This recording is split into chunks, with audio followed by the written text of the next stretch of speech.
అరే అన్నీ చెప్తా.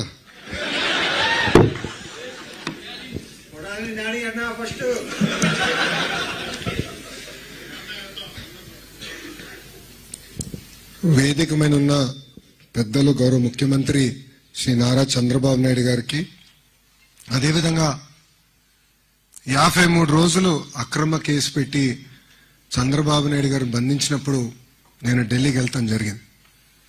నాకు అండగా నిలబడి నేనున్నానని ఒక తమ్ముడుగా నాతో నిలబడిన గౌరవనీయులు రామ్మోహన్ నాయుడు గారికి,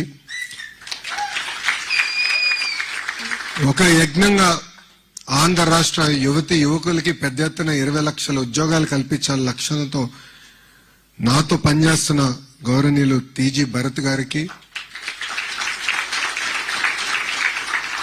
తెలుగులో ఎక్కడున్నా అన్ని రంగాల్లో నంబర్ 1 ఉండాలని గౌరవ ముఖ్యమంత్రి గారు ఇచ్చిన ఆదేశాలు తూచా తప్పకుండా అమలు చేస్తున్న గౌరవనీయులు రవిప్రసాద్ గారికి, his excellency Indian ambassador to Switzerland Mridul Kumar గారికి, ఈ సమావేశానికి విచ్చేసిన మా తెలుగు అక్క చెల్లెలు అన్న తమ్ముళ్ళందరికీ నా హృదయపూర్వక నమస్కారాలు. ఈరోజు నేను చూసా సంక్రాంతి సంబరాలు మీరు ఏర్పాటు చేసుకున్నారు, దాంట్లో మన పిల్లలు పాల్గొనడం కూడా జరిగింది.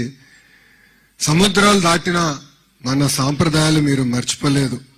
తెలుగుతనాన్ని తెలుగు సాంప్రదాయాల్ని కాపాడిన ఇక్కడున్న తెలుగులందరికీ నా హృదయపూర్వక నమస్కారాలు. జ్యూరిక్లను ఎప్పుడు చూస్తా తెలుగులో జోష్ ఎదురుపోతుంది.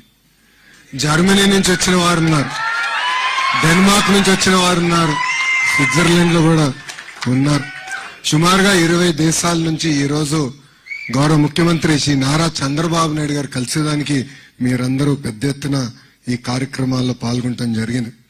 గౌరవ ముఖ్యమంత్రి గారు మా అందరికి ఒక విషయం చెప్పారు. మేము రాష్ట్రంలో ఎక్కడికి వెళ్ళినా, నేను దేశంలో ఎక్కడికి వెళ్ళినా, ప్రపంచంలో ఒక ప్రభుత్వ కార్యక్రమాలకు వెళ్తే తప్పనిసరిగా మొదటిగా తెలుగు వాళ్ళని కలవాలి, వాళ్ళతో సమావేశం ఏర్పాటు చేసుకున్న తర్వాతనే మీరు ఏ కార్యక్రమాలలో పాల్గొనాలని ఆయన గతంలోనే చెప్పారు. మాతో చేపిస్తే కాకుండా ఒక ఆదర్శంగా నిలబడి అధికారంలోకి వచ్చిన తర్వాత వరల్డ్ ఎకనామిక్ ఫోరంలో 2సారి పాల్గొనేదానికి వచ్చినప్పుడు జ్యూరిక్ లో ఉన్న తెలుగు వాళ్ళందరినీ కలిసేదానికి గౌరవ ముఖ్యమంత్రి గారు ఈ సమావేశం ఏర్పాటు చేసుకోవడం జరిగింది.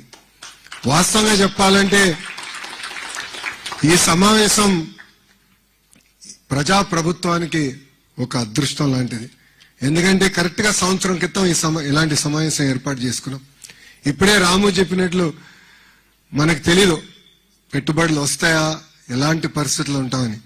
కానీ ఈ సమావేశ అదృష్టం కనుకనే యావత్ భారతదేశంలో ఏ రాష్ట్రంలోకి రాని విధంగా 18 నెలల్లో సుమారుగా 23.5 లక్షల కోట్ల పెట్టుబడి, తద్వారా 16 లక్షల మంది యువతి యువకులకి ఉద్యోగాలు కల్పించడానికి ఒప్పందాలు కుదుర్చుకున్నాం.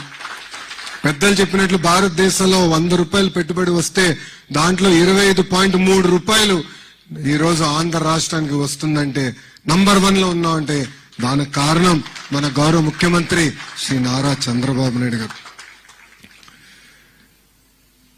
తెలుగువారి ఆత్మగౌరవం కాపాడింది ఒక వ్యక్తి. మీసం తిప్పి తెలుగువాడి సత్తా ఏంటో ఢిల్లీకి చూపించిన ఒక వ్యక్తి. తెలుగువాడి పౌరుషం ఏంటో ఢిల్లీకి చూపించిన వ్యక్తి. ఆయన పేరు చెప్తే ఢిల్లీ దడదల్లాడిన రోజులు. ఆ 3 అక్షరాల పేరు ఎన్టీఆర్. విశ్వవిఖ్యాత నట సార్వభౌమ స్వర్గశ్రీ నందమూరి తారక రామారావు గారు. ఆయన తెలుగుదేశం పార్టీ స్థాపించారు కనుకనే తెలుగు జాతికి గుర్తింపు వచ్చింది. గతంలో మనందరినీ మెద్రాసీలు అనేవారు. ఆ చరిత్ర తిరిగి రాసిన వ్యక్తి అన్న ఎన్టీఆర్. ఆయన ఏ ఆశయాలతో అయితే తెలుగుదేశం పార్టీ స్థాపించారో దానికి ఇంకొక చక్రం జోడించి డెవలప్మెంట్ ఎజెండాగా పెట్టుకున్నారు ఈ వ్యక్తి.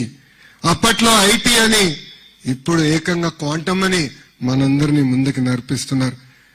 అంతేకాదు వేరే రాష్ట్రాలకి లేనిది మన రాష్ట్రానికి ఆ వ్యక్తి ఉంది. ఆ వ్యక్తి కూడా 3 అక్షరాలే, మన సిబిఎన్.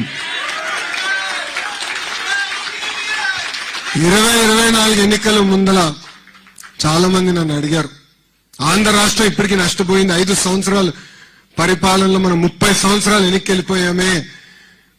మీకు ఏముంది, మీకు ఆ భరోసా ఎక్కడి నుంచి వస్తుందంటే నేను ఒకటే చెప్పా, మాకు ఉంది వేరే రాష్ట్రాలకి లేనిది మన గౌరవ ముఖ్యమంత్రి చంద్రబాబు నాయుడు గారు. ఈరోజు గూగుల్లో పెట్టుబడి కానివ్వండి, ఆసిలర్ మిత్తల్ పెట్టుబడి కానివ్వండి, టీసీఎస్, కాగ్నిసెంట్, సలపురి సత్వ, ఏఎన్ఎస్ఆర్, రెన్యూబుల్ ఎనర్జీలో పెద్ద ఎత్తున పెట్టుబడులు కానివ్వండి, ఏ రంగంలో తీసుకున్నా కూడా ఈరోజు పారిశ్రామికవేత్తలు ఆంధ్ర రాష్ట్ర వైపు చూస్తున్నారంటే దానికి కారణం మన గౌరవ ముఖ్యమంత్రి శ్రీ నారా చంద్రబాబు నాయుడు గారు. ఒక మాటలో చెప్పాలంటే ఆయన చాలా రేర్ పీస్, యూనిక్ పీస్. నేను మా నాయకులందరినీ ఒకటే చెప్తా, ఆయన్ని మనం బ్లైండ్ గా ఫాలో అవ్వాలని. ఎందుకంటే ఆయనకు విజన్ ఉంది. ఆయన ప్రపంచం రాబోయే 20 సంవత్సరాలు ఎక్కడికి వెళ్తుందో ముందు చూపున్న వ్యక్తి. ఆనాడు పెద్ద ఎత్తున ఇంజనీరింగ్ కాలేజీలు తీసుకొస్తే ఎగతాళి చేసిన వారు ఎంతో మంది ఉన్నారు. హైదరాబాద్ ఎయిర్పోర్ట్ నిర్మించడానికి 5,000 ఎకరాలు కావాలంటే ఆనాడు చాలా మంది ఎగతాళి చేశారు. ఈ రోజు చూడండి హైదరాబాద్ ఎయిర్పోర్ట్ ఏ స్థాయికి వెళ్ళిందో. ఇంతేకాదు, ఎర్ర బస్సు రాని ఊరికి ఎయిర్పోర్ట్ అవసరమా అని గతంలో ఎగతాళి చేసిన వారిని చూసాం. ఈ రోజు అక్కడనే భోగాపురం ఏర్పాటు నిర్మించిన గొప్ప వ్యక్తి చంద్రబాబు నాయుడు గారు. 1995-96లో ఆయన ఐటీ అంటే ఆనాటి ప్రతిపక్షంలో ఉన్న వారు కంప్యూటర్ అన్నం పెడుతుందా అని అడిగిన వారు ఈ రోజు అదే కంప్యూటర్ మనందరికి అన్నం పెడుతుంది. ఆయన విజన్ తోనే మన రాము చెప్పినట్లు ఈరోజు మనందరం ఈ స్థాయికి వస్తాం జరిగింది. ఏ దేశానికి వెళ్ళినా తెలుగు వాళ్ళు ఉన్నారంటే దాని వెనకాల కారణకుడు గౌరవ ముఖ్యమంత్రి శ్రీ నారా చంద్రబాబు నాయుడు గారు. ఒక పక్కన ఆయన, ఇంకో పక్కన ఆంధ్ర రాష్ట్రంలో ఇంకొక టీం ఉందండి, అది టీం 11. అర్థమైందా రాజా? అదొక ఏడుపు గొట్టు టీము. వాళ్ళకి ఏడుస్తోంది తప్ప ఇంకేది తెలియదు. పెట్టుబడులు మేము తీసుకొస్తామంటే ఏడుస్తారు. సింగపూర్కి వెళ్ళి పెద్ద ఎత్తున మేము అక్కడున్న మంత్రుల్ని, పారిశ్రామికవేత్తలు కలిస్తే ఆంధ్ర రాష్ట్రానికి రావద్దని ఆ ఏడుపు కొట్టు టీము ఈమెయిల్ పెట్టే పరిస్థితి. ఇంతేకాదు, కొన్ని కంపెనీలు కలిస్తే వాళ్ళు కూడా ఈమెయిల్ పెడుతున్నారు ఆంధ్ర రాష్ట్రానికి రావద్దని. కానీ గౌరవ ముఖ్యమంత్రి చంద్రబాబు నాయుడు గారిని చూసి ఆ కంపెనీలు వస్తే మటు క్రెడిట్ తీసుకోవాలనుకుంటున్నారు. క్రెడిట్ చోరీ అంటారు. ఈ టీం 11 మోహన్ చూసి ఎవరిని వస్తారా ఆంధ్ర రాష్ట్రానికి? వాళ్ళకి క్రెడిట్ ఇవ్వాలండి. కోడి కత్తికి క్రెడిట్ ఇవ్వాలి. బాబాయిని లేపేసిన క్రెడిట్ ఇవ్వాలి. తల్లిని చెల్లిని మెడబెట్టు బయటికి గెంటేసిన క్రెడిట్ ఈ ఏడుపుగొట్టు టీంకి ఇవ్వాలి మనందరం. అంతేకాదు, ఒక్క వ్యక్తి బతికేదానికి 700 కోట్ల రూపాయలు ఖర్చు పెట్టి విశాఖపట్నంలో ప్యాలెస్ నిర్మించే క్రెడిట్ ఈ ఏడుపుగొట్టు టీంకి మనందరం ఇవ్వాలి. నాకన్నా మీకే బాగా తెలుసు రాబాయ్. గతంలో కోడిగుడ్డు మంత్రిని మీరు డావోస్కి ఎందుకు వెళ్ళలేదంటే అక్కడ చాలా చలిగా ఉంది, మేము డావోస్కి వెళ్ళలేమని చెప్పే పరిస్థితి మనందరం చూసాం. ఎంత చల్లగా ఉన్నా, ఎంత వేడిగా ఉన్నా తెలుగోల కోసం అహర్నిశలు కష్టపడే ఏకైక వ్యక్తి గౌరవ ముఖ్యమంత్రి శ్రీ నారా చంద్రబాబు నాయుడు గారు. ఈరోజు నేను గర్వంగా చెప్తున్నా, మీరు వేదిక మీద చూడండి, ఆయన నాయకత్వంలో ఒక యంగ్ బ్రిగేడ్, యంగ్ టీం పనిచేస్తుంది. నేను ఎన్నోసార్లు చెప్పా, మా అందరికీ అదొక అదృష్టం. 4 దశాబ్దాలుగా, క్షమించాలి 5 దశాబ్దాలుగా ఆయన రాజకీయాలు ఉన్న వ్యక్తి, అన్ని చూసిన వ్యక్తి. ఒక అద్భుతమైన మెంటరింగ్ మా అందరికి వస్తుంది. నేను గతంలో చెప్పా, మేమందరం మిసైల్ లాంటి వాళ్ళం, కానీ మిసైల్ కి జీపీఎస్ లేకపోతే చాలా ప్రమాదకరమైన పరిస్థితి. యంగ్స్టర్స్ వేదిక మీద ఉన్న ముగ్గురం మేము మిసైల్స్, గౌరవ ముఖ్యమంత్రి చంద్రబాబు నాయుడు గారే మా అందరికి జీపీఎస్. అందుకే ఆయన నాయకత్వంలో మేము పనిచేస్తూ ఈగోలు లేవు, ఎలాంటి ఫీలింగ్ లేవు, ఒకే ఒక లక్ష్యం. ఆయన ఏ విజన్ అయితే రూపొందించారో అది సాధించేదానికి మేమందరం అహర్నిశలు కష్టపడుతున్నాం. ఈరోజు వాస్తవంగా చెప్పాలంటే చాలా మంది నన్ను అడిగారు ఆంధ్ర రాష్ట్రానికి ఎందుకు రావాలని. వాళ్ళకి నేను మూడు కారణాలు ఇస్తా. మొదటిది బ్రాండ్ సిబిఎన్. 5 దశాబ్దాల అనుభవం నాయకుడు గౌరవ ముఖ్యమంత్రి శ్రీ నారా చంద్రబాబు నాయుడు గారు ఎన్నో పాలసీస్ తీసుకొచ్చారు. It's to the test of time and politics. అందుకే రండి పెట్టుబడులు పెట్టండి అన్నాం. రెండోది స్పీడ్ ఆఫ్ డూయింగ్ బిజినెస్.